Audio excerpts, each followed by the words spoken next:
Hey guys, so today we are starting with Jain dharma and आज हम जैन धर्म के दो बड़े सेमिनार के बारे में बात करेंगे जो कि आप काउंसिल भी कह सकते हैं, राइट। तो फिर जो फर्स्ट काउंसिल हुआ था वो 322 BC में हुआ था इन पाटलिपुत्र बिहार एंड इसके जो हेड थे वो भद्रबाहु थे। The ceremony was use under Chandragupta Maurya. तो फिर ये भी क्वेश्चन आता है कि फर्स्ट काउंसिल किसके टाइम पे हुई थी, and the answer is Chandragupta Maurya के टाइम पे एंड इनके हेड थे भद्रबाहु। कैपिटल भी पूछा जाता है Pataliputra and in Bihar, right. फिर सेकंड सेमिनार और सेकंड काउंसिल जो हुआ वो 513 या फिर 526 AD में हुआ था, लाइक इन 6th सेंचुरी। तो फिर इन दोनों के बीच में लगभग 800 साल का गैप है। और तो फिर इनके ये जो हुआ था ये बलक्की गुजरात में हुआ था। इसके जो हेड थे वो देवर्धी थे। और ये जो सेमिनार हुआ इसका कोई भी डेटा अवेलेबल नहीं है कि उस टाइम पे राजा कौन था, तो फिर ये आता भी नहीं है। तो जो फर्स्ट सेंट बोला जाता है वो भद्रबाहु को बोला जाता है, इनके बहुत सारे फॉलोअर्स थे। एंड जो सेकंड सेंट बोला जाता है वो स्थलबाहु को बोला जाता है और इनके भी उस टाइम पे अच्छे खासे फॉलोअर थे। We are talking about second council, इनमें ये दोनों थे। तो फिर जब ये चीज़ें होती है ना तो फिर क्या है, दोनों में क्लैश बढ़ता है एंड हर कोई खुद को बताना चाहता है कि हम कितने महान हैं, हम कितने अच्छे हैं।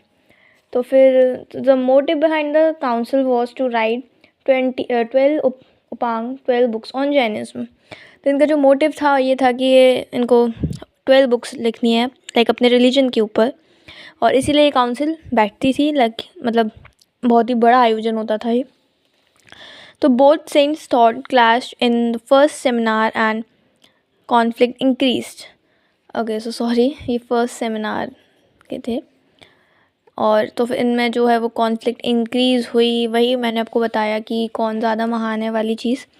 तो फिर जो यहाँ से जो है वो जैन धर्म दो पार्ट्स में डिवाइड हो गया, एक दिगंबर और एक श्वेतांबर।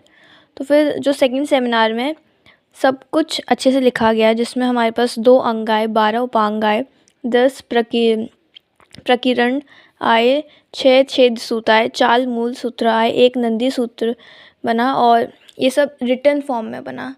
ये सारा ज्ञान जो है वो एक रिटन फॉर्म में लिखा गया एंड समराइज़ किया गया, और जो कि आज एक रिलीजियस बुक है वो जैन धर्म की। तो फिर जैसा कि बताया कि जो फर्स्ट सेमिनार या काउंसिल के बाद दोनों धर्म जो है वो अपनी 2 आइडियोलॉजी में डिवाइड हो गए थे। तो फिर ये है दिगंबर जैन, ये है श्वेतांबर जैन। तो डिवाइड हो गए थे, मतलब आप अगर मुस्लिम और इस्लाम के बारे में पढ़ा होगा तो फिर 2 टाइप के मुस्लिम होते हैं, एक शिया एक सुन्नी। तो ऐसे ही जैन धर्म भी 2 पार्ट्स में डिवाइड हो गया था। और यही नहीं, बाकी बहुत से धर्म भी जो है 2 पार्ट्स में डिवाइड हुए। हम बुद्धिज़्म पढ़ेंगे आगे, उसमें भी यही हुआ था। तो फिर जो दिगंबर जैन है उनके जो हेड थे वो थे भद्रबाहु, इनके बहुत सारे फॉलोअर्स थे। इनका मानना था कि जो ऋषि मुनि होंगे जैन वाले वो कपड़े नहीं पहनेंगे, कपड़ों का त्याग करेंगे। और उस टाइम ना इंडिया में थोड़ी हंगर स्ट्राइक आ गई थी, पैंडेमिक आ गई थी। तो फिर ये लोग खाना ढूंढने के लिए ये लोग थोड़े क्या है south Karnataka side, Orissa side जो है वो चले गए फेमाइन की वजह से, ठीक है। इसका जो मेन हेड था वो बंगाल में है, लाइक दिगंबर जैन का जो मेन हेड है। एंड ये लोग मानते हैं कि महावीरा स्वामी जो हैं वो अनमैरिड थे and 19th Mallinath was mail. तो फिर मल्लीनाथ आप कंफ्यूज होंगे अब थोड़ा। तो फिर जो जैन धर्म में है वो 24 तीर्थंकर है, जिसमें से फर्स्ट हैं ऋषभदेव, आदिनाथ, अजीतनाथ सेकंड हैं, देन मल्लीनाथ आते हैं जो कि इनको बहुत माना जाता है। तो फिर इनका दिगंबर जैन के जो फॉलोअर्स हैं उनका कहना, भद्रबाहु जी का कहना ये था कि जो 19th गॉड है मल्लीनाथ वो एक मेल हैं, ठीक है। अब चलते हैं श्वेतांबर जैन के यहाँ। इनके जो हेड हैं वो स्थूलबाहु हैं एंड इनका मानना था कि वो क्लोथ्स पहनना चाहिए ऋषि मुनियों को, जैन वाले, एंड वाइट क्लोथ्स ये लोग कैरी करते थे। एंड ये लोग जो हंगर स्ट्राइक वगैरह जो भी आए, भूखमरी आई, तो फिर ये नॉर्थ इंडिया में ही रहे, ये लोग कहीं भी माइग्रेट नहीं हुए। और इनका जो मेन हेड ऑफिस है वो गुजरात में है। और ये लोग मानते हैं कि महावीरा स्वामी जो है वो मैरिड थे, एंड वहीं दिगंबर जैन मानते हैं कि वो अनमैरिड थे।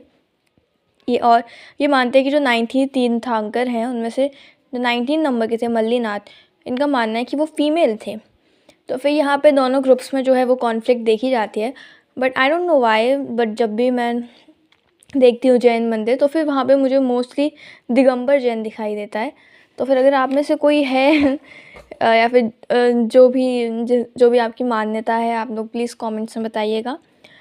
एंड मुझे वीडियो बनाना बहुत अच्छा लगता है इन सब टॉपिक्स पर। तो फिर आई होप, एंड ये मेरे रफ़ नोट्स हैं बहुत। एंड ऑफ कोर्स मैं कोचिंग भी जाती हूँ, तो फिर मैं तब सर बोलते तो मुझे उसी साथ साथ लिखना होता है।